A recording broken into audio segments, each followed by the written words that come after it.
La grippe porcine a démarré au Mexique, elle a atteint l'Europe. À Genève, on compte 3 cas suspects. Quel est l'état de santé de ces personnes? En l'état de mes connaissances à cette heure-là, c'est-à-dire mercredi 16 heures, il est bon. J'espère qu'il va le rester, j'espère qu'il va s'améliorer. Le premier cas dont on avait une suspicion est quelqu'un qui a guéri en 24 heures et dont on ne sait même pas s'il s'agissait réellement d'une grippe porcine ou simplement d'une infection virale plus traditionnelle et plus banale. L'hôpital cantonal est-il prêt à faire face à un afflux de malades? Oui, l'hôpital cantonal est prêt. L'afflux de malades, c'est Dieu merci pas pour demain.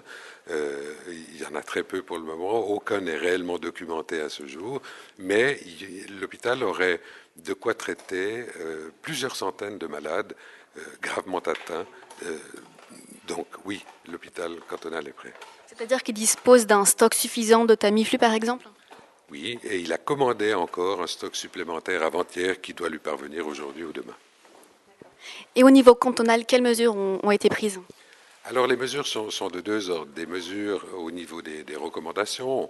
On ne recommande pas aux gens de voyager dans les zones où on a découvert ça. On ne leur interdit pas. D'ailleurs, on n'a pas cette compétence. C'est la Confédération qui décide de cela. On a informé l'ensemble du corps médical de ce qui se passait et de la manière dont il est souhaitable qu'ils réagissent en tant que médecins traitants s'ils ont un appel d'un de leurs malades. Ça, ce sont des mesures très concrètes.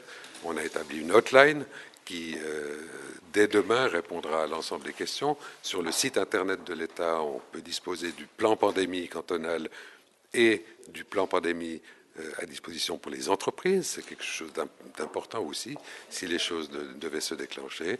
Et puis alors au niveau organisationnel, qui est un autre niveau, lorsqu'on passe du niveau 3 au niveau 4, on passe de la responsabilité sanitaire pure à une responsabilité partagée au niveau des différents services de l'État, puisqu'il peut y avoir à terme de l'intervention d'autres services de l'État, et ça passe sous le commandement de l'état-major dit Osiris, qui n'est rien d'autre que la structure amenée à gérer des crises, brèves ou longues, pour autant qu'elles se déclenchent. Ce n'est pas le cas maintenant, mais cette cellule est en alerte, elle sera réunie une fois par semaine, aussi longtemps que nécessaire.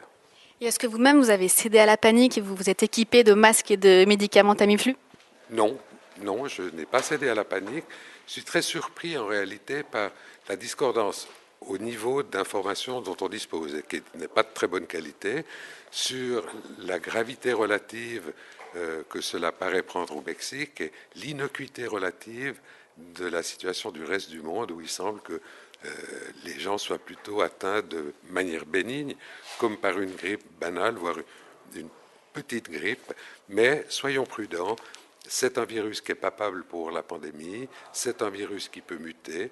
Nous sommes outillés, nous sommes prêts, alors ne bradons pas tout cela en tournant le dos aux événements qui se présenteront, ou espérons-le, qui ne se présenteront pas.